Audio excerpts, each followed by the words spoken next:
오늘 말씀을 1절부터 14절까지 읽었거든요. 네, 느낌은 어떠세요? 이 글의 주제를 삼으려면 뭐가 좋을까요? 뭐라고 하면 좋을까요? 무엇에 관한 말씀이에요? 오늘 우리가 좀 생각해 봐야 될 건데, 나아만 장군이 어떻게 됐죠? 깨끗해졌죠? 그래서 오늘 말씀은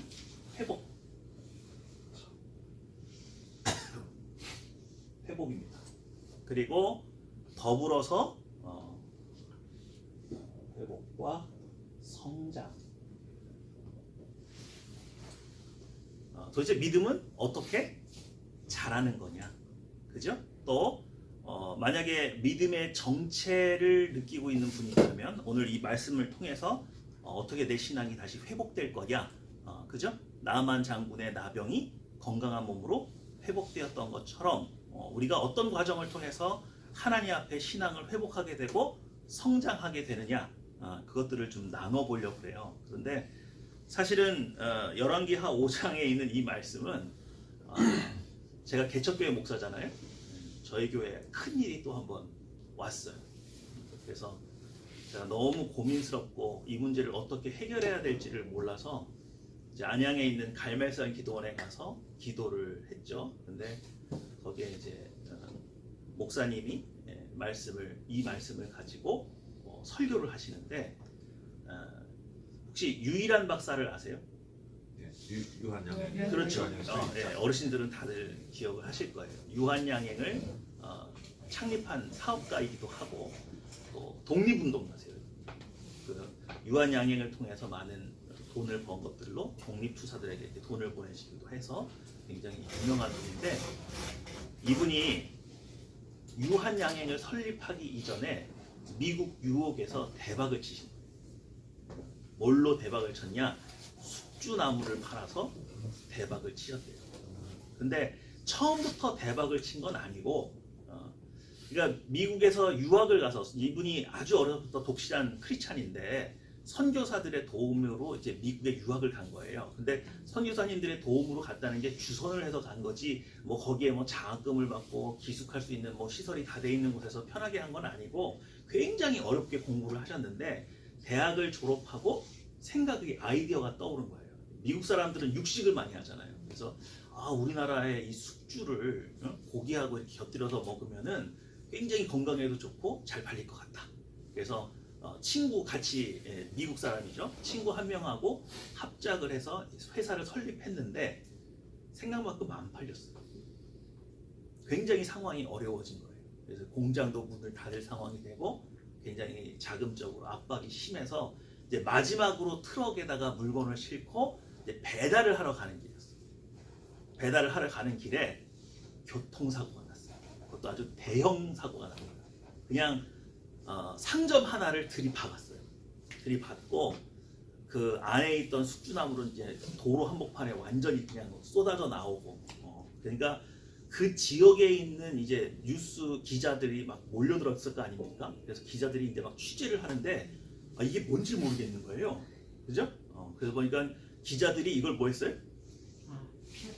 조사를 해가지고 이게 숙주나물이라고 하는 건데, 이게 건강에도 좋고 뭐 여러 가지 좋은 건데 갑자기 이 트럭이, 푸드트럭이 갑자기 사고가 나가지고 지금 막 난리가 났다.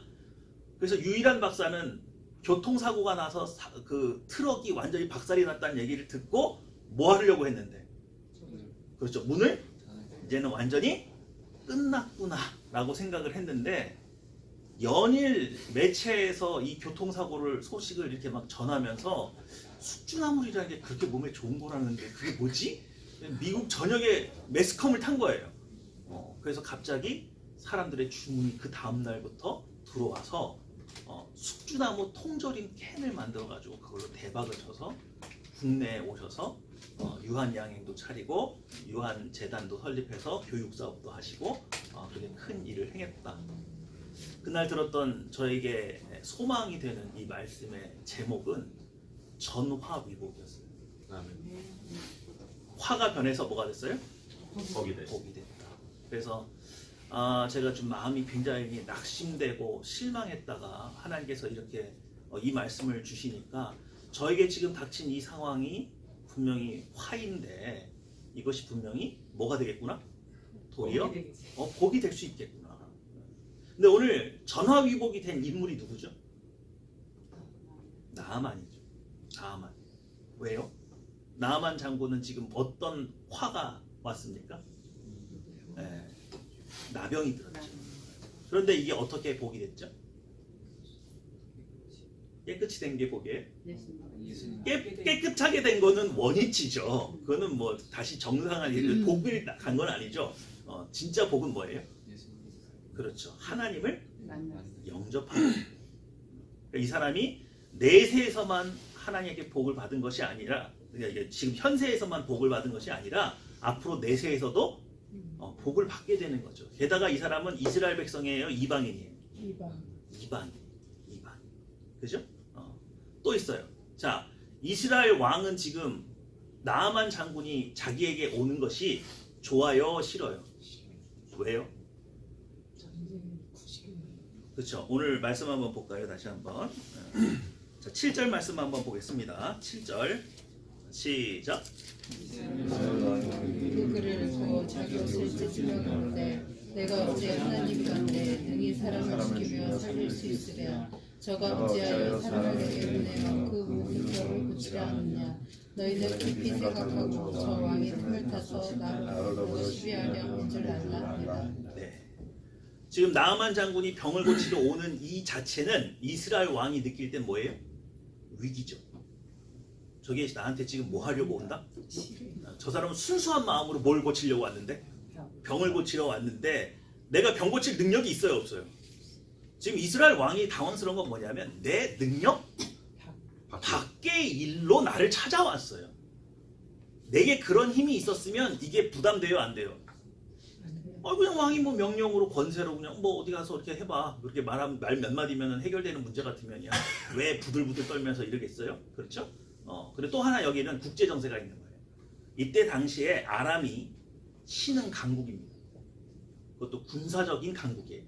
그래서 아람이 점점 세력을 뭐 하고 있는 중이에요?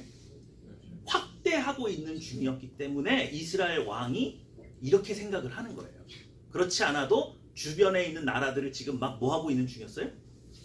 침략해서 지금 닦아먹게 하고 있는 중이었어요. 아니나 다를까 여러분들 보시면 6장에 가면 아람이 침공을 합니다.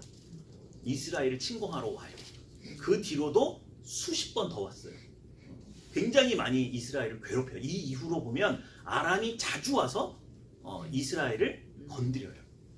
근데 어쨌든 지금 이스라엘 왕은 자기 능력 밖의 일로 좀 과한 요구를 하니까 이것이 시비를 걸어서 전쟁으로 비화되지는 않을까 굉장히 마음이 어때요? 두렵죠. 근데 결과적으로는 이게 이스라엘 왕에게 화가 됐나요? 복이 됐나요? 어떻게 복이 됐어요? 이게 어떻게 복이 됐죠? 강범아, 이거 어떻게 복이야? 뭐가 복이 됐지? 여러분 1절 말씀 한번 볼까요? 1절이에요. 자, 1절 보십시오.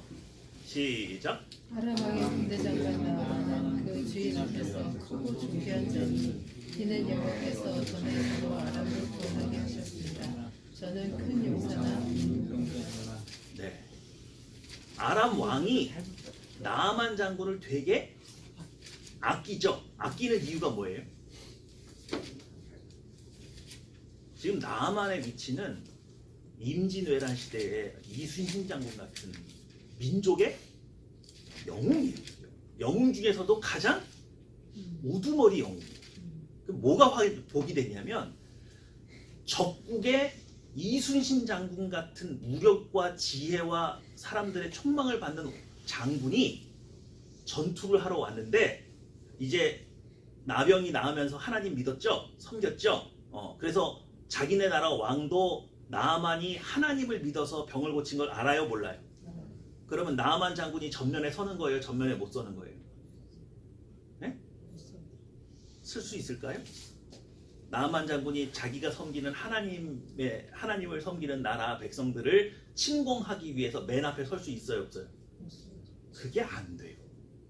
이 이후에 아람이 자꾸 침공을 하는데 나아만 장군 이름이 건급이 안 되고 있어요.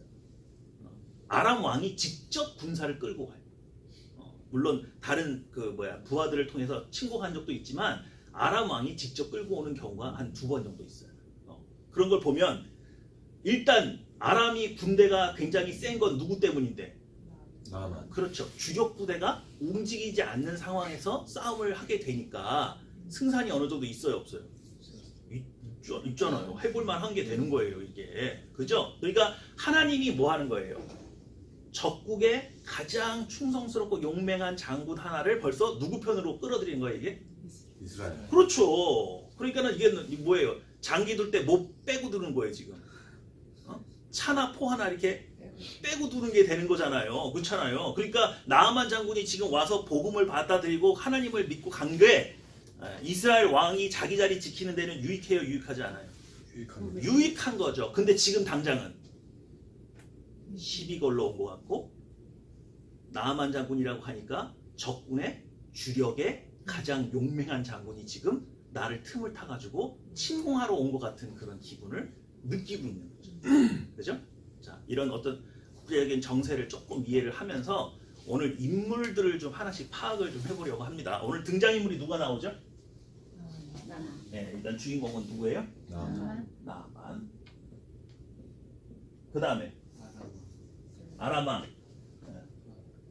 아람왕. 네, 또 누구 나와요?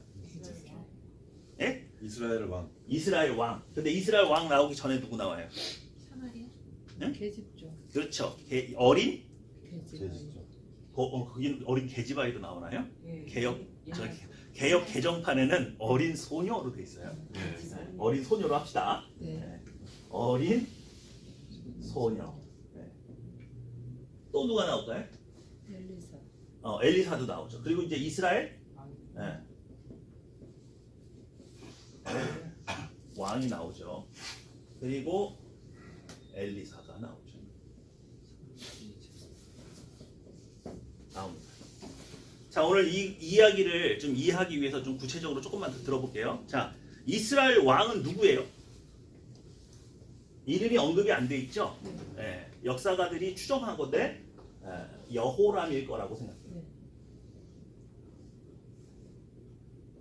여호람이라고 하는 북이스라엘의 왕일 거라고 생각을 하는 거예요. 자, 그럼 아람 왕은 누굴까요? 베나다 어떻게 아셨어요? 써 있는데. 네. 벤하닷. 근데 여기 학자들마다 조금 갈립니다. 벤하닷 1세로 보는 학자들도 있고 벤하닷 2세로 보는 학자들도 좀 있어서 여러분들이 혹시 좀 관심이 있어서 성경 주석이나 이런 거 좀 찾아보면 어떤 성경에는 벤하닷 1세라고 하고 어떤 성경에는 벤하닷 2세라고 하는데 주류는 벤하닷 2세로 보는 거예요. 아셨죠? 그러니까 일단은 뭐 중요하진 않지만 이름 알고 있으면 좀 좋잖아요. 그죠? 근데 자, 이제 한번 좀 탐구를 좀 해보겠습니다. 자, 나아만 장군은요 어떤 인물이었어요? 용사죠? 용사인데 무슨 병이 있어요? 나병이 있죠. 근데 이 사람은 교회로 보면 어떤 신자예요? 이제 막 복음을 받아들인 초신자예요. 누구한테 전도받았어요? 어린 소녀. 그죠? 어린 소녀가 전도를 했어요. 그래서 지금 그 말을 믿고 이스라엘로 가죠. 누구 만나러? 누구 만나러 가는 거예요? 엘리사를 만나러 가는 거죠. 이 소녀가 뭐라고 전도를 했어요? 우리 주인께서 사마리아에 계신 선지자를 보러 갔으면 좋겠습니다. 그 선지자 누구예요? 엘리사죠. 엘리사라면 뭐 해줄 수 있을 텐데? 나병을 낫게 해줄 텐데. 이 어린 소녀의 이 말 한마디 때문에 지금 전쟁 나게 생겼어요. 지금 이 아이는 순수한 마음으로 뭐 했는데? 전도했을 뿐인데 나라가 애는 지금 어떻게 했어요? 난리 났죠 지금. 그죠? 특히 이 소녀 때문에 누가 압박을 받았어요? 이스라엘 왕이 후불거렸어요 지금. 말 한마디 때문에. 근데 여러분 이 소녀가 좀 특이하지 않아요? 자, 이 소녀는 어떻게 아람의 나아만 장군 집까지 가게 됐죠?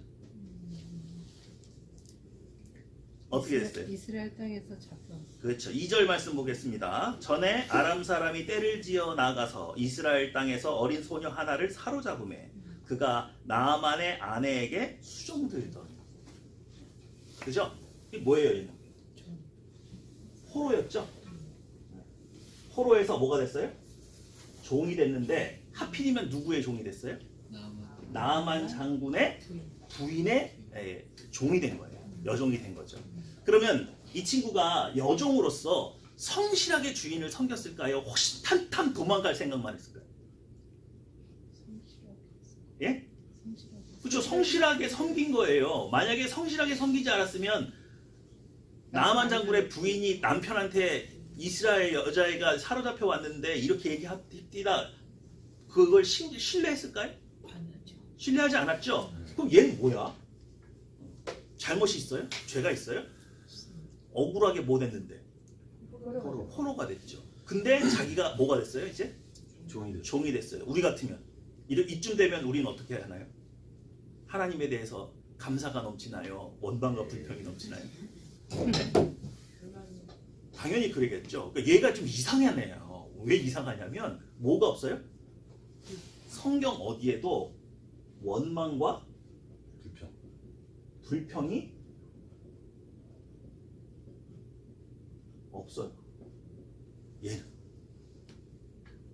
그리고 마치 자기가 이 여종을, 이 부인을 섬기는 것이 자기의 어떤 운명인 것처럼 그냥 그대로 다 뭐하고 받아들이고 거기서 순종하고 복종하면서 누구를 전도할 기회로, 그렇죠, 자신의 주인을 뭐할 기회로, 전도할 기회로 보고 있어요. 그러니까 위기의 상황을 이 여자애는 뭐할 기회로? 복음을 전할 기회로 생각하고 있어요. 자신에게 불편하고 굉장히 억울한 상황인데 이 상황 속에서 하나님은 도대체 어디 계셔서 나를, 이게 뭐야? 이런 게 아니라, 그렇죠? 그런 마음이 있어요, 없어요? 없어요. 분명히 그런 마음 할 법도 한데, 그럼 이 어린 소녀는 앞에 어린 소녀라는 단서가 붙지만 사실은 교회 안에서 보면 어떤 사람이에요? 여기는 초신자고,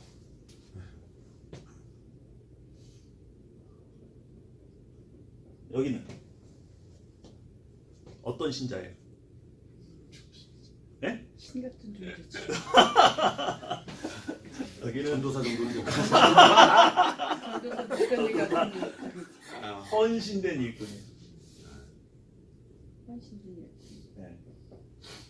헌신된 일꾼이 하는 일이 뭐예요?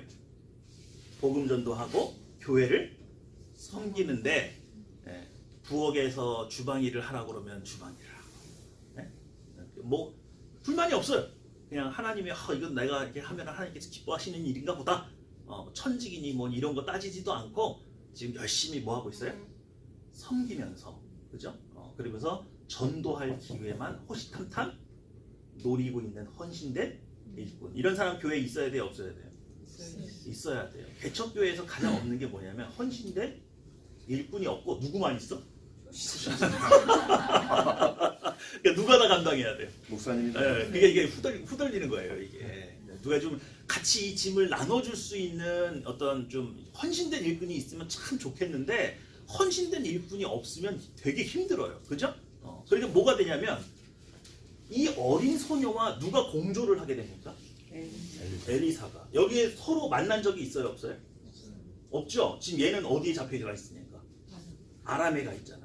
그리고 이 친구 여기 이스라엘 엘리사는요, 사마리아에 있잖아요. 그러니까 서로 만난 적도 없지만 마치 톱니가 맞닿아 떨어져 가는 것처럼 굉장히 공조를, 영적으로 서로 멀리 떨어져 있음에도 이 어린 소녀는 누구를 굉장히 신뢰했어요? 엘리사. 그래서 누구한테 보내면 내 사명은 다 하는 거다? 그렇죠. 그러니까 이 어린 소녀가 할 수 있는 건 그거예요. 나는 누구에게 보내는 게 내 일? 엘리사에게 보내는 게 내 일이야.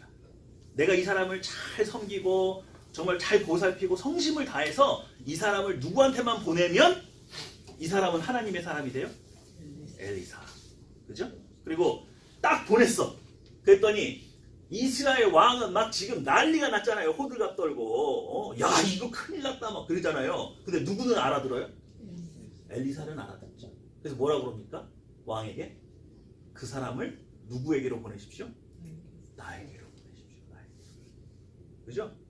탁 알아듣는 거예요. 영적으로 이 모든 상황이 이게 위기거나 뭐 골탕 먹이려고 사탄이 뭐 이런 게 아니라 하나님께서 한 영혼을 구원하시고 앞으로 장차 누구를 구원하시기 위해서?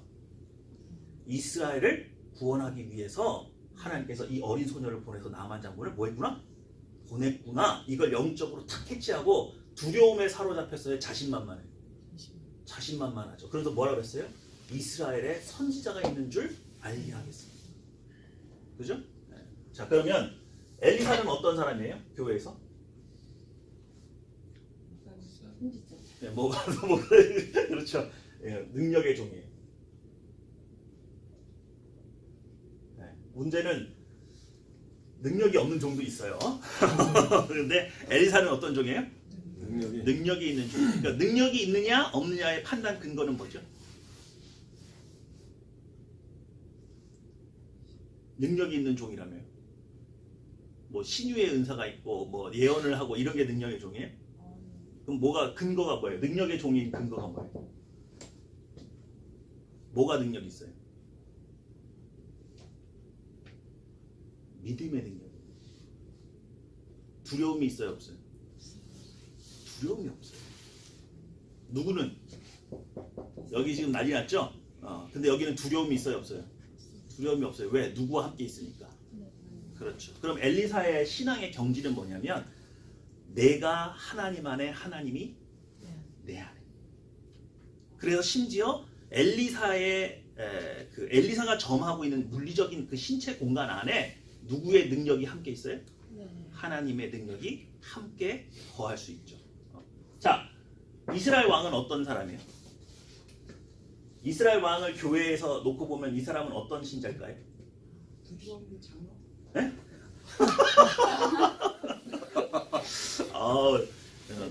장로님에 대한 억하심정이 많은 것 같아요. 저는 이 이스라엘 왕을 좀 분석할 때 재밌는 게 뭐냐면, 자, 이스라엘 왕이 지금 제일 두려워하는 게 뭐죠? 뭐가 두려워요? 전쟁이 나는 게 두려운 거예요? 전쟁 나면 뭐가 두려운데? 그렇죠. 뭘 뺏겨요? 자기 자리. 왕의 자리. 그러니까 영토를 뺏겨서 백성들이 고난할 게 두려워요? 자기가 왕이 아니죠. 자기의 왕위가 뺏길 것이 흔들릴 게 두렵죠. 그러니까 사실 이 사람은 이타적이에요, 이기적이에요? 이기적이에요. 근데 문제는 뭐냐면 이 중에서 제일 복을 받았어요, 안 받았어요? 네? 자, 이 사람은 뭐가 있죠? 부와 명예와 권세가 있죠. 그죠? 가장 많이 복을 뭐 했어요? 받았어요. 하나님께로부터 복은 제일 많이 받았는데 이웃들과 나눠요? 지만 가져요? 자기만 가져요. 이기적인 신앙생활을 하고 있어요. 자, 이기적인 신자를 뭐라고 할까요? 이 사람을 교회에서 뭐라고 평가하면 장로님? 제가 볼 때는 이 사람은 딱 종교인. 종교인이라는 표현은 어떤 표현이죠? 신앙인과 종교인은 뭐가 달라요? 허세를 기복신. 허세도 좀 기복신앙. 그죠? 그러니까 이 사람이 교회 다니는 이유는 뭐예요? 복 받으려. 근데 복을 다 받았잖아요. 받았는데도 교회 다니는 이유는 뭐예요? 뺏길까봐. 누가? 자기가. 누구한테? 하나님. 그렇지. 하나님 앞에 밑보이면 하나님이 이걸 뭐 할 수도 있어요? 걷어갈 수도 있어요. 그러니까 하나님이 존재하는 거는 알아요, 몰라요? 알아요. 그게 왜 찝찝해? 주일날 교회 안 가면 찝찝하긴 해. 그래서 교회는 가줘. 하지만 그 이상은 안 하고 부인이 그 이상의 헌신을 요구하면 뭐라 그래요? 너나 하세요. 그러고서 자기는 주일날 가주는 것만으로 다 하는 거죠. 그리고 가끔 교회에서 뭐 수련회 간다든지 뭐 봉사활동 한다든지 바자회 한다 그러면 돈이나 좀 이렇게 기부하면서 내 할 도리는 다 했다. 그리고 나는 이제 골프 치러 가고 뭐 이렇게 평소에 할 건 다 하고 누릴 거 다 누리고 그죠? 그러니까 이 사람의 신앙은 누구를 위해서 철저하게 나 자기 자신을 위해서 적정선을 거놓고 그 이상은 절대로 하지 않고 하나님께로부터 받은 복은 엄청나게 많지만 자기만 혼자 누리고 싶어 하는 신앙인의 행태를 보여주고 있죠. 그죠? 자, 그러면 엘리사는 어때요?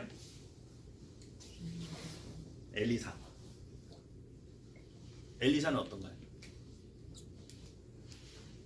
엘리사는요 제사에 능한 사람이에요. 그죠? 자, 제사에 능하다는 얘기는 뭐죠? 자, 제사는 그죠? 뭘 바치는 거죠? 뭘 바칠까요? 봉사하고. 네. 여러분 헌금 시간 있죠? 교회. 헌금 시간에 우리 뭐 드려요? 예고. 헌금이죠? 왜 돈 드려요? 우리 하나님도 이게 결국은 이게 모자르셔서 그게 모든 걸 봉사할 수 있게 하는 거잖아. 그러니까 왜 돈을 걷을까요? 성경에서 돈을 걷는 이유가 뭐예요? 구제도 하고. 그럼 원래는 헌금 시간에 뭘 드려야 되는 거예요? 마음에. 아니요, 나를 드리는 거예요. 그러니까 헌금이 아니라 원래는 헌신의 시간이에요. 근데 재물이 있는 곳에 내 마음이 있다고 성경에 기록되어 있죠. 그래서 물질로 내 마음을 드린다고 하는 거죠. 그러니까 사실은 그 시간은 뭘 드리는 시간인데? 나를 드리고 내 마음을 드리는 시간인데 우리는 뭐만 드리면 다 했다고 생각해? 헌금만. 그렇죠. 그러니까 왜 헌금이라고 하는 시간이 있는지를 이해를 못하니까 내가 그냥 11조 내고 주정금 내면 나 할 도리를 다 했다고 생각하는 거예요, 사실은. 근데 그걸 요구하는 하나님의 입장은 돈 달라는 거예요, 마음 달라는 거예요? 마음을 달라는 거죠. 그게 뭐예요? 여러분들이 드려야 될 거룩한 제사. 바로 뭐가 드려지는 시간이에요? 내가 마음을 다해서 하나님 앞에 나를 드리는 시간이에요. 그러면 하나님께서 우리에게 당당하게 너 자신을 내놓으라고 요구하시는 이유는 뭐예요? 그렇죠. 그것도 되고 조금 더 플러스 더하자면 먼저 자기 자신을 우리에게 뭐 하셨습니까? 어디에서? 십자가에서 먼저 자기 자신을 우리에게 뭐 하신 분이기 때문에? 주신 분이기 때문에 당당하게 요구하시는 거예요. 내가 너에게 나를 줬으니 너희도 나에게 뭐 해라? 줘라. 그죠?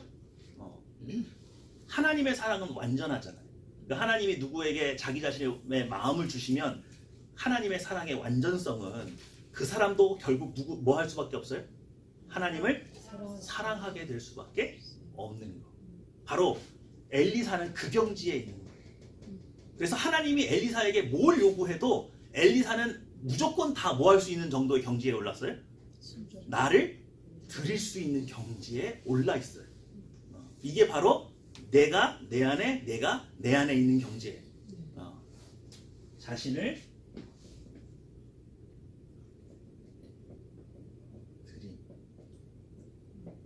드렸죠.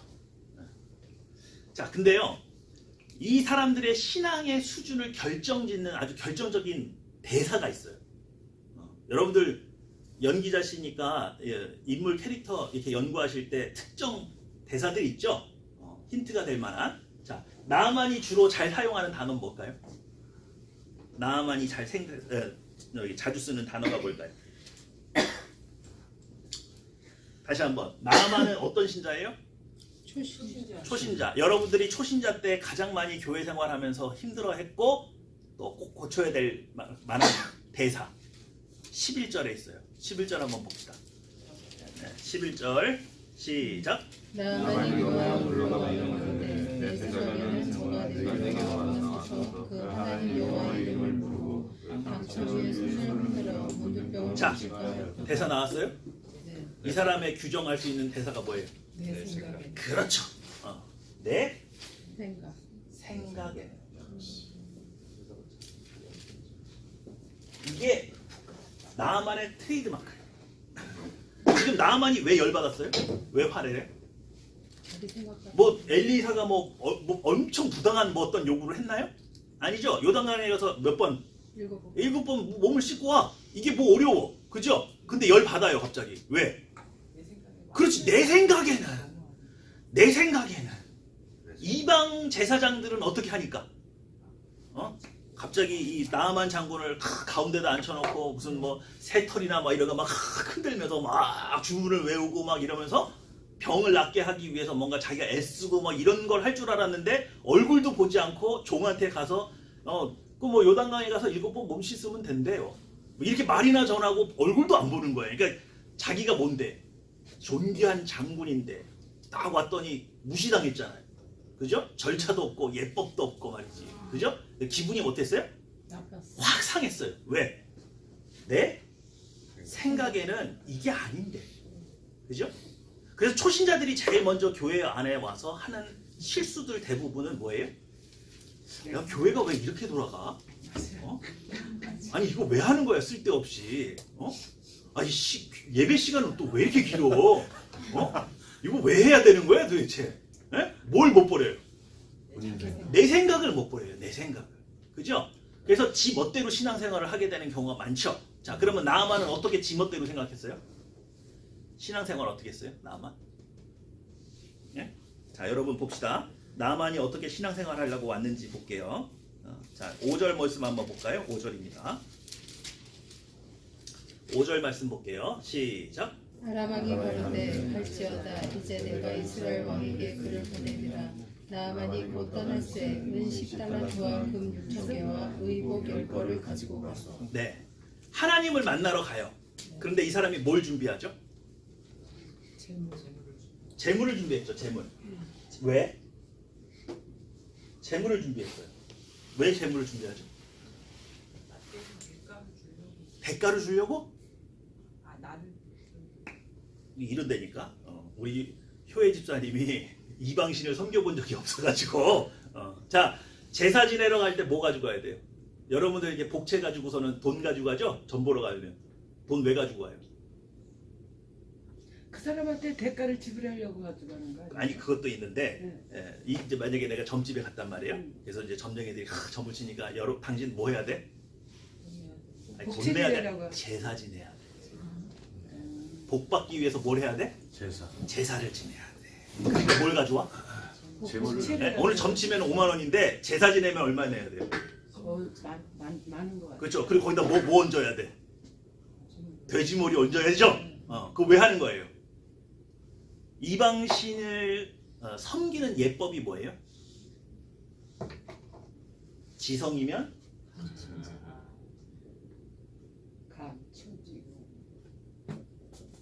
이게 무슨 말이에요? 지극정성을 다해서 하늘을 감동시키면 내 소원이 이루어져요. 지금 나아만 장군의 신앙의 행태가 지극정성으로 예물을 준비해서 누구를 감동시켜서 내가 잘 모르는 신인데 하나님이란 신도 뭐 다른 신들하고 뭐 다르겠어? 그죠? 지극정성을 다해서 재물과 예물 귀한 거 이때는 싸구려 준비하면 돼요 안 돼요? 티가 있는 거 뭐 이렇게 흙집 있는 거 뭐 이렇게 짝퉁 이런 거 넣으면 돼요 안 돼요? 그 동티나죠? 잘 가지고 와가지고 하는 한상 아주 부러지게 휘어지게 이제 제사상을 치려 놓으면 그러면 그 신이 와서 기분이 어때서? 좋았어. 이게 지극히 샤머니적인 접근 방법인 거예요. 그러니까 나아만 장군이 지금 하나님을 만나러 오는 행태가 지극히 샤머니적이라고요. 샤머니즘의 특징이 뭔 줄 아세요? 윤리도덕이 없어요. 윤리도덕이 없다는 게 뭐냐면 내가 강도야. 내가 살인을 했어. 그런데도 상다리 휘어지게 그 신을 감동시켜서 제사를 지내면 그 신은 내 소원을 어떻게 줘요? 들어줘요. 그 신이 야 너 도둑질하는데 너 나쁜 놈 아니야? 안 따져. 윤리도덕적인 잣대를 가지고 우리를 평가하지 않고 그 신들의 유일한 기준은 뭐냐면 누구를 기쁘게 하는 거? 나를 흡족하게 하느냐. 얼마나 지극정성을 다하느냐. 그래서 성경에서 나와 있는 샤머니즘의 최고 경지는 뭘까요? 사람을 인신제사를 지내는 거예요. 그죠? 이런 샤머니즘적인 행태가 나와요 안 나와요? 나오죠. 근데 그건 누가 제일 가증스럽게 여기시는 거예요? 하나님. 그러면 하나님은 제사를 지낼 때 뭘 요구하세요? 뭐야, 또 하나님도 소고기, 양고기 뭐 그런 거 요구하지 뭐. 돼지머리 말고 양머리? 뭐 이런 거예요? 네? 하나님은 뭘 요구하시는 거예요? 믿음을 갖다고. 제대로 오늘 뭐 성령 하나님이 막 반짝반짝하게 오늘 나아만이 정말 삐까번쩍하게 예물을 가지고 나아만 속으로 이렇게 생각했을 거예요. 이 정도면 뭐 해주겠구나. 내 병을 고치면 그렇죠. 충분해. 이 정도면 자신만만하게 나왔어요. 근데 하나님이 거기다 대고 뭐라 그래요? 이 예물 받아요 안 받아요? 안 받죠?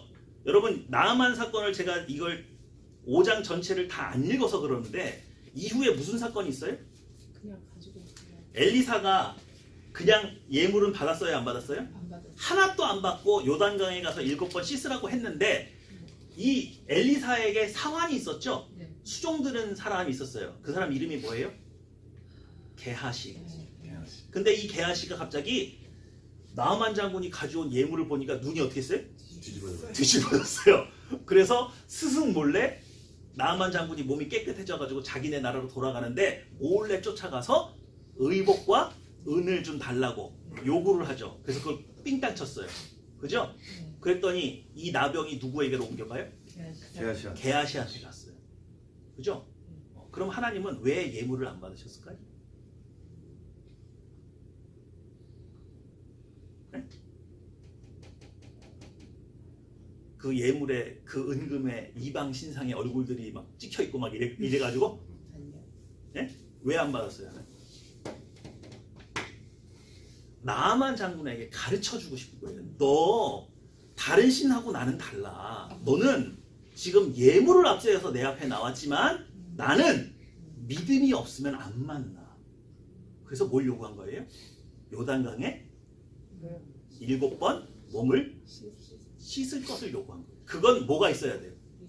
그렇죠. 그건 믿음이 있어야 돼요. 돈이 있어서 되는 게 아니라 믿음을 요구하시는 거예요.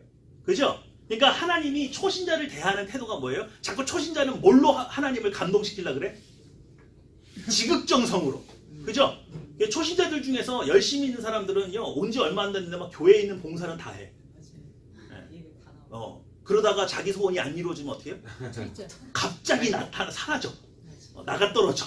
그리고 막 절망과 낙심과 실망해가지고 내가 이렇게 지극정성을 다했는데 하나님이 내 소원을 안 들어준다. 그러면서 괘씸하다 생각되면서 교회를 박차고 다른 데로 가는 거예요.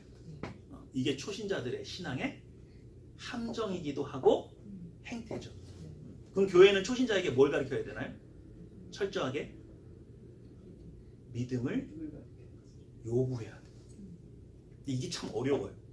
우리 같은 개척교회 입장에서는 초신자가 와도 초신자 있네 하고 여기 가만히 앉아 있으면 돼요. 식당 봉사하고 다 해야 돼요. 지금 당장 손이 모자라.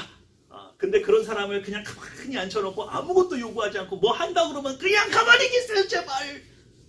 당신은 뭘 터득할 때까지 믿음으로 하나님을 만나는 그 경지를 터득할 때까지 제발 가만히 계세요. 그죠? 이게 좀 기업체나 큰 사업을 하시는 분들이 개척교회에 오면은 물어보는 것이 뻔해요. 목회자한테 물어보는 이 교회에 한 달에 얼마 정도 헌금이 보여요? 네. 그럼 이제 이게 머리들이 한수가 빠르시잖아요, 이분들이. 그죠? 성도들 머릿수 이렇게 해보고 월세는 얼마예요? 뭐 이런 거 좀 대충 물어보면 교회가 얼마면 돌아간다는 게 알겠어요, 모르겠어요? 알죠? 이제 그러면 그 다음부터 뭘 해요? 막대한 자금력을 과시하면서 굉장히 적극적으로 행동을 해요. 왜요? 뭐 하려고? 그렇죠. 이거예요. 그래서 그분들한테 그 돈이나 이런 거를 받아버리면 이분들이 나중에는 자기가 헌금을 많이 내잖아요. 그러면은 이제는 하나님이 누구한테 빚졌어? 나한테 빚졌어. 그래서 나한테 뭘 줘야 돼? 이게 주객이 전도되는 경우가 많아요. 이게 지금 초신자 때 어려움들이죠. 이해가 되시나요? 자, 그러면 어린 소녀가 하는 멘트는 뭔가요? 내 생각에는 나아만이 잘하는 거고, 어린 소녀는 3절 말씀 한번 볼까요? 3절입니다. 3절 시작. 그 주모에게 이르되 우리 주인이 사마리아에 계신 선지자 앞에 계셨으면 좋겠나이다. 네, 이 어린 소녀가 하는 말이 뭐예요? 선지자. 선지자 앞에 계셨으면 좋겠습니다. 그죠? 근데 사실은 선지자는 누구 앞에요? 14살. 아니, 그러니까 누구로 바꿀 수 있어요? 하나님 앞에. 하나님 앞에 섰으면 좋겠습니다. 이 어린 소녀가 늘 입에 달고 사는 얘기는 뭐예요? 지금 하나님 앞에 서세요. 하나님 앞에 서세요. 그러니까 이 아이가 원망과 불평이 없는 이유는 뭐예요? 하나님 앞에 갔더니 여기에 뭔가 뜻이 있는 거예요. 여러분 잘 생각해 보세요. 이제 이 소녀가 나아만 장군의 부인에게 사마리아에 있는 선지자에게 섰으면 좋겠다고 얘기를 해서 정말로 갔죠. 그래서 회복이 됐어요. 그 나아만 장군이 아이처럼 뽀송뽀송해져가지고 돌아와요. 그럼 이 아이는 앞으로 어떻게 됐을까요? 이 아이는 어떻게 됐을까요? 이 아이가 나아만 장군에게 뭐예요? 종이에요? 이제 뽀송뽀송해져가지고 왔잖아요. 은인이 됐죠. 은인이죠. 생명의 은인. 은인이 됐어요. 종이지만 뭐가 됐어요? 생명의 은인이 됐어요. 그럼 이제 이 아이가 뭘 요구할까요? 이 나아만 장군한테 뭘 요구해? 여러분 같았으면 이 상황이 됐어요. 나아만 장군이 병이 났어. 내가 이렇게 어디 기도원에 가서 기도 좀 하고 오세요 그랬는데 기도하고 왔더니 막 다 살아났어 이제. 그래가지고 어마어마한 은인이 됐어 내가. 그러면 내가 뭘 요구할까요? 나아만 장군한테. 하나님에 대한 믿음을 그 사람이 원하는 어떻게 이렇게 정답만 얘기하시냐고. 근데 실제로 우리 같았으면 뭘 요구했을까요? 보내달라고 했을 거. 그렇죠. 나 같았어도 이제 내가 어디로? 나 엄마도 보고 싶고 아빠도 보고 싶고 나도 이제 시집 가서 좀 이게 가정도 꾸리고 싶고 그러니 근데 그냥 보내주면 섭섭하잖아. 재물을 좀 주고. 그렇죠. 이것도 좀 받고 지금까지 헌신하고 봉사한 거에 대한 대가도 좀 받고 그리고 고향으로 나를 좀 보내주세요. 근데 그랬나요? 그런 말이 있나요? 안 그랬을 것 같아요. 안 그랬을 것 같죠. 왜 그랬을까요? 그분은 자기가 할 일을 알고 있었잖아. 그렇죠. 그러면 어디서 했든 간에 그러면 나아만 장군이 구원받고 난 뒤에 자기 나라로 돌아와서 내가 이제는 하나님만 섬기는 장군이 되겠습니다 라고 선언을 했단 말이에요. 그죠? 그 이후에 나아만 장군에게 신앙을 가르친 사람은 누구예요? 이 소녀죠? 그러니까 얘는 가면 돼요 안 돼요? 안 되지. 나아만 장군에게 그만큼 큰 은혜를 얻었고 내가 말 몇 마디만 하면 뭐 할 수도 있는데 집으로 갈 수 있는 상황이지만 하나님의 뜻은 다 안 되는 거예요. 그래서 이 소녀가 돌아왔단 말이 성경에 기록되어 있지 않아요. 그죠? 네. 이후에는 이 소녀가 누구를 하나님 앞에 세우는 역할을 해요? 나아만 장군을 하나님 앞에 세우는 역할을 하는 겁니다. 그죠? 진짜 헌신된 일. 자, 그런데 이 사람의 멘트는 뭐예요? 이 사람 뭐죠?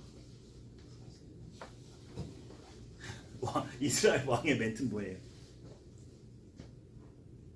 7절 말씀 한번 볼까요? 7절 시작. 이스라엘 왕은 그를 읽고 자기 옷을 찢으며 가로되 내가 어찌 하나님 앞에 이 사람을 죽이며 살릴 수 있으랴. 예, 거기까지 있겠습니다. 개역 한글판에는 뭐라고 돼 있어요?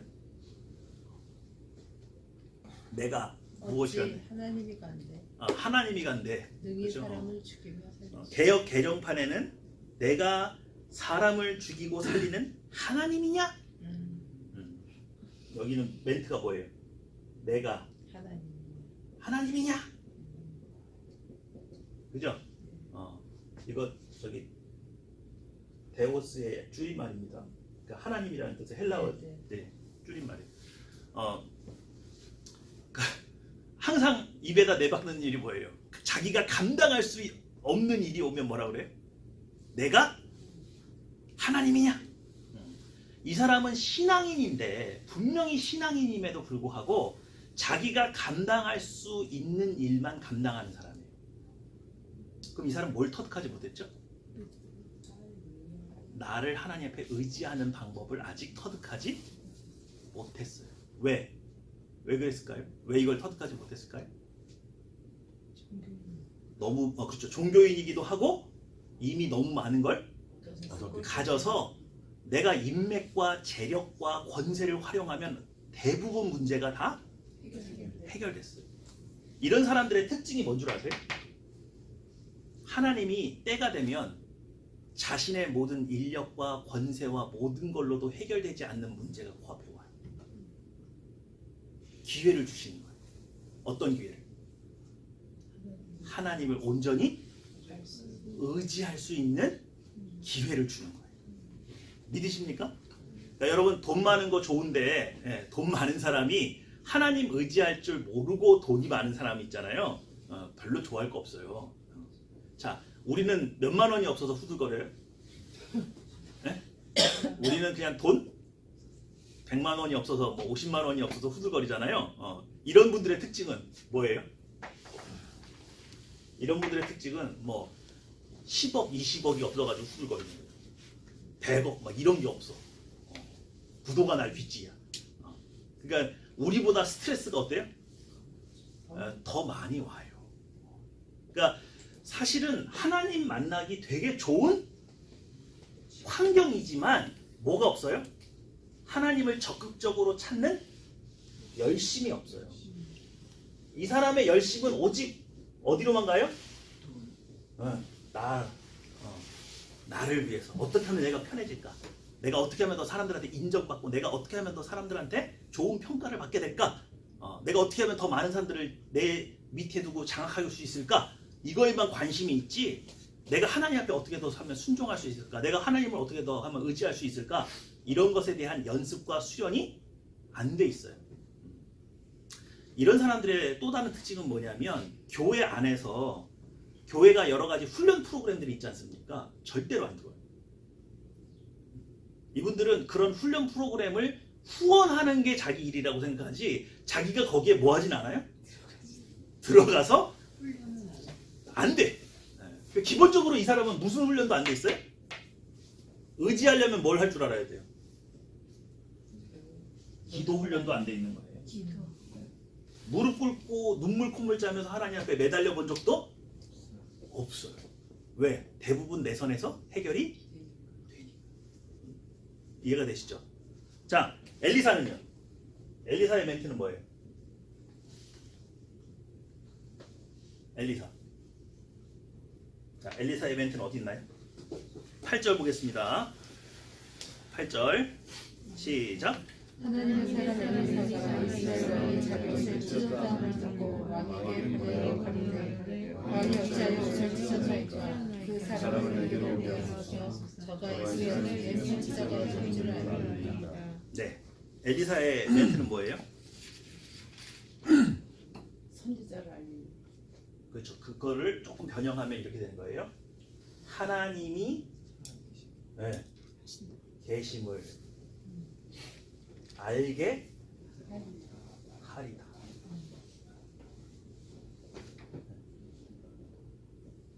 이게 이 사람의 멘트예요. 감당할 수 없는 일. 여러분 우리가 사실은 사람이 내가 뭔가를 이렇게 장악하고 있을 때 참 편하죠. 저 사람이 무슨 생각, 내 밑에 있는 직원이 어디서 몇 시에 어디 뭘 하고 있고, 그죠? 대기업에서 맨날 보고서 페이퍼 써내려고 하는 거 대부분이 너 어디서 뭐 했어요? 내가 월급 주는데 니들 똑바로 일했어 안 했어? 이런 것들을 다 파악하고 있고 싶은 마음이에요. 그죠? 근데 내가 감당할 수 없는 일이 오는 거 좋아요, 나빠요? 나쁘죠? 그거 힘들어요. 근데요, 엘리사는 그걸 즐기는 거예요. 야, 이번 기회는 누굴 나타낼 기회다? 하나님을 나타낼 기회. 자, 하나님은 어떤 분이냐? 여러분, 이스라엘 백성이 출애굽을 했을 때 홍해 코앞까지 갔는데 길이 보여요, 안 보여요? 보여요, 안 보여요? 여러분들 막 이 길이 맞습니까? 저 길이 맞습니까? 하나님 앞에 막 기도하고 가는데 당장 30분 후에 내가 뭘 결정을 내려야 될 때도 있어요. 그죠? 그런데 막 기도를 하는데 하나님이 뚜렷하게 이거야! 라고 보여줘요, 안 보여줘요? 안 보여줄 때가 훨씬 더 많아요. 그럼 어디까지 가야 보여요?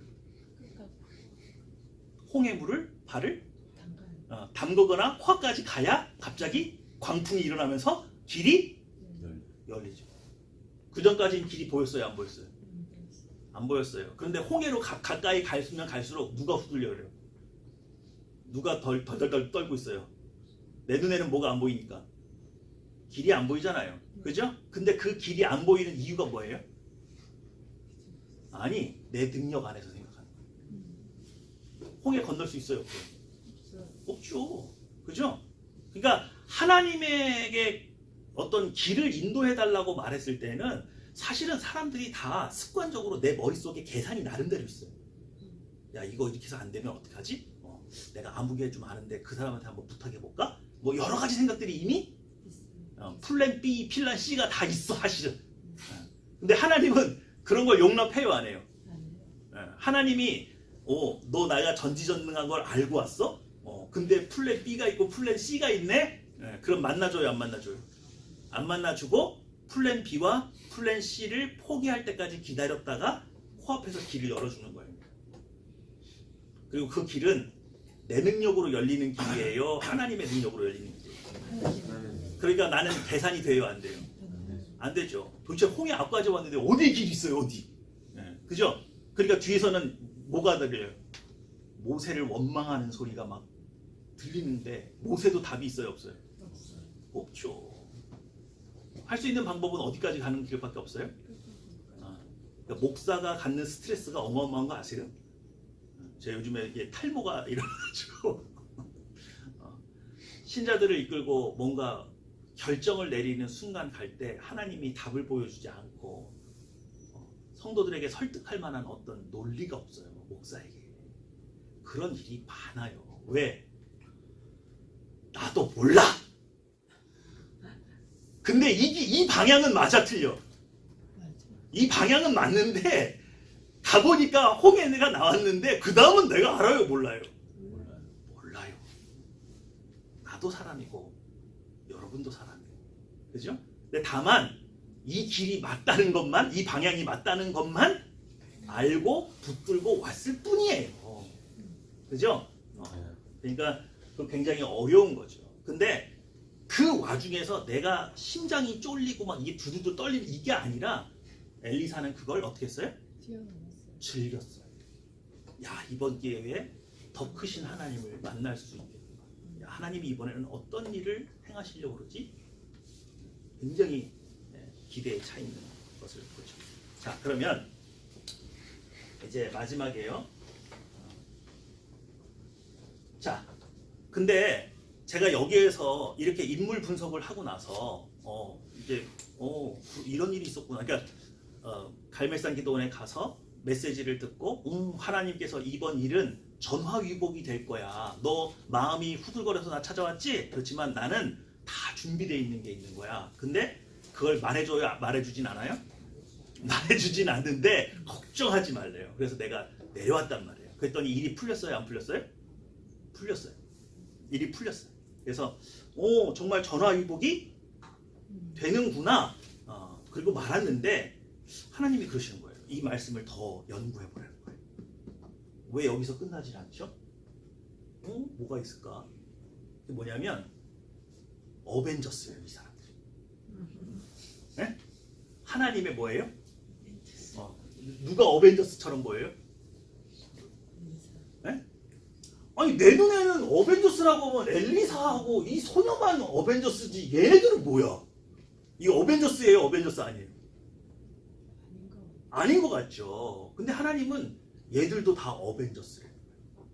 뭐냐면 뭐만 바뀌면, 생각만 바뀌면, 그러니까 초신자가 하나님께 영광 돌려드릴 수 있는 영역이 따로 있고, 그죠? 헌신된 일꾼이 하나님께 영광 돌려드릴 수 있는 영역이 따로 있고, 그죠? 그리고 종교인이 하나님께 영광 돌려드릴 수 있는 영역이 따로 있고, 능력의 종이 하나님께 영광에 돌릴 수 있는 영역이 따로 있다는 거예요. 근데 이 요소들이 다, 이분들이 다 필요해요, 안 필요해요? 교회에는 이런 사람들이 다 네 종류가 다 같이 있어야 돼요? 한 종류만 있어야 돼요? 다 같이 있어야 된다는 거예요. 근데 다 같이 있는데 다 같이 협력을 하기 위해서는 뭐만 바뀌면? 생각만 바뀌면 된다. 그러면 초신자는 뭘 바뀌어야 돼요? 뭐가 바뀌어야죠? 그렇죠. 내 생각에는 내려놓고 배워서 이 사람이 뭐가 되면 변화되면 사실은 초신자가 전도 제일 많이 해요. 이해가 되세요? 저는 목사잖아요. 저는 전도할 사람이 없어요. 왜 없는지 보세요. 제 주변에는요 이미 다 전도가 돼 있어요. 제가 3대째 천주교 집안에 제가 제일 처음 개종했거든요. 엊그저께 명절이었잖아요. 저희 집안 다 개종했어요. 제 주변에 전도할 사람이 있어요, 없어요? 없죠? 또 밖에 나가서 사람들을 처음 만나요. 그래서 제가 제 자신이 누구라고 얘기하면 목사라고 얘기하면 사람들이 복음을 받아들일까요, 안 받아들일까요? 목사하고 얘기하고 싶어, 안 하고 싶어? 예? 일단은 마음에 셔터문 모자 탁 닫아요. 아, 목사님이세요? 그래서 겉으로는 웃는데 속은 어떻게 해? 아, 얘가 조금 맑으면 뭐 하겠구나? 전도하겠구나. 준비하고 있어요. 나는 전도하기가 너무 힘들어. 목사라는 걸 밝히는 그 순간 사람들이 뭐예요? 거의 무슨 도를 아십니까 취급하듯이 이렇게. 그리고 요즘에 목회자에 대한 이미지가 좋아요, 나빠요? 나쁘죠? 톡까놓고 무슨 사기꾼하고 동급처럼 이렇게 여겨요. 그래서 목사라는 직함을 가지고 전도하기가 굉장히 어려워요. 제가 요즘에 저는 운동을 가리키니까 제가 어디 가서 뭐 하시는 분이세요? 그러면 저 체육관 관장이에요 이러지. 목사예요 이러면 벌써부터 마음이 어떻게 해? 닫혀있어. 열기 너무 힘들어. 그죠? 그래서 제가 교회 얘기 살짝 끓이면 이미 뭐예요? 철통 방어 체제로 딱 바뀌니까 전도하기 어려워요. 그냥 누가 전도하기가 제일 좋아요? 너 요즘 무슨 일 있어? 너 갑자기 얼굴이 좋아졌다. 너 요즘 주일날 자꾸 어디 가니? 왜 어디 가는데? 그죠? 초신자가 할 수 있는 영역이 독특하게 있어요. 이 사람 꼭 변화돼야 돼. 초신자가 변화가 되면 초신자들이 많이 생겨요. 그죠? 또 헌신된 일꾼은 어떨까요? 이 사람은 뭐예요? 항상 위기를 뭐 할 기회로? 전도할 기회라고 인식을 해야 돼요. 내가 누군가를 전도하려고 해. 근데 그 사람하고 나하고 싸움이 생겼어. 이거 누가 조장한 거예요? 사탄이 개입한 거예요? 하나님이 기회를 주시는 거예요? 제가 아는 교회 집사님이 전도 그 축제가 있는 거예요. 그래서 하나님께 기도를 했어요. 하나님, 저는 말주변도 없고 이거 어떻게 하면 좋아요? 기도를 하고 있는데 뒤에서 택시가 와서 자기를 봤대요. 다 부딪혔어요. 그 순간 이분이 뭐라고 할게요? 할렐루야! 왜요? 그렇죠. 이제 기사가 놀래가지고 나왔을 거 아니에요. 자신도 없냐고. 괜찮은데 나 따라서 교회 5번만 가면 내가 치료비고 뭐고 아무것도 내가 회사에 전화도 안 하고 사건 접수도 안 하고 내가 그냥 거기 데리고 오셨잖아요. 네. 정말로. 모든 위기의 상황, 지금 여러분들이 겪고 있는 모든 위기의 상황은 누가 허락하신 거예요? 그러니까 두려워해야 돼요? 기회예요? 내가 이걸 하나님께서 어떤 기회로 삼으시려고 하나 이런 기대하는 마음으로 대처해야지. 아이고 이거 큰일 났네. 마치 목자 없는 양처럼 유리방황하고 두려워서 떨면 그럼 사람들이 여러분을 보고 하나님 믿어도 소용이 똑같네. 그죠? 여러분들은 항상 마음에 준비를 하고 있어야 돼요. 나에게 어떤 어려움, 재정적인 어려움이든 관계에서 오는 어려움이든 어떤 어려움이 와도 그건 다 뭐 누가 허락하신 거니까? 하나님이 허락하신 거니까 감당할 수 있다 없다? 있다. 그 믿음에서 기도하러 나와야지. 그 믿음 가지고, 자, 나만 믿음 가지고 나왔어요? 재물 가지고 나왔어요? 그때 하나님이 만나줘요? 안 만나줘요? 안 만나줘요. 마찬가지예요. 똑같습니다. 그죠? 자, 이분은 어떻게 해야 돼요? 이분은 어떻게 해야 돼요? 자, 지금 나아만 장군이 나한테 온 거는 내가 가진 모든 것들을 빼앗아가기 위해서 온 거예요? 나한테 복을 주시려고 온 거예요? 네? 복을 주려고 왔죠. 적장 중에 최고의 장군이 와서 고침받으면 내 편이지 저쪽 편이에요? 근데 그걸 하나님의 뜻을 헤아려야 헤아릴 수가 없어요. 못 헤아리죠. 왜? 평소에 하나님하고 교제해요, 안 해요? 교제를 안 하니까 이게 위기인지 복인지 알 도리가 없어요. 그럼 이분 뭐냐? 삶의 목적이 안 바뀌었을 거예요. 뭐가 안 바뀌어요?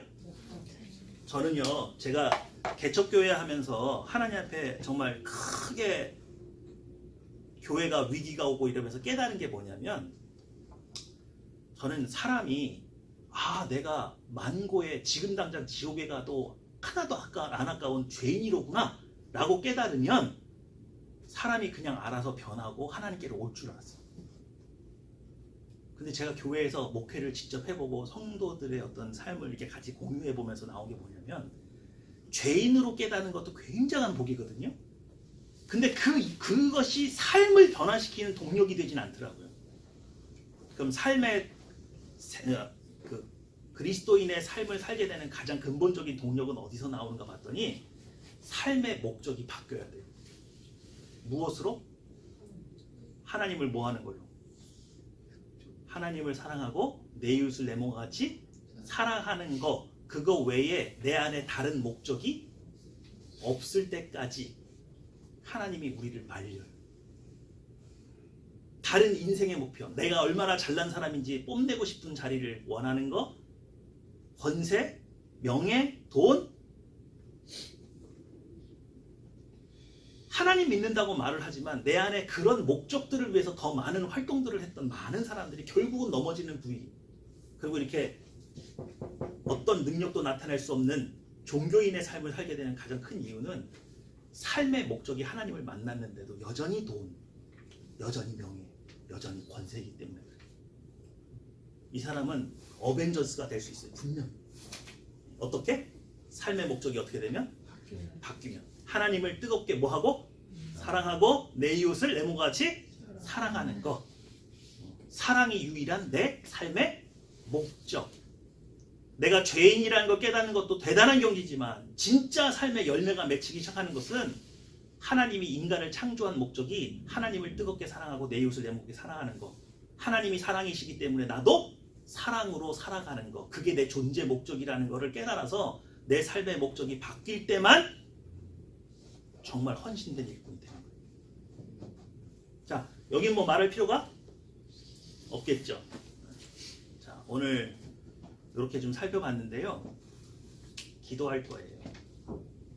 근데 오늘 여러분의 마음에 빛을 한번 비추어서 내가 이 신앙 유형 중에 어디에 속해 있나 한번 생각해 보세요. 무슨 말인지 아시죠? 그리고 하나님이 나에게 지금 뭘 요구하고 계시나?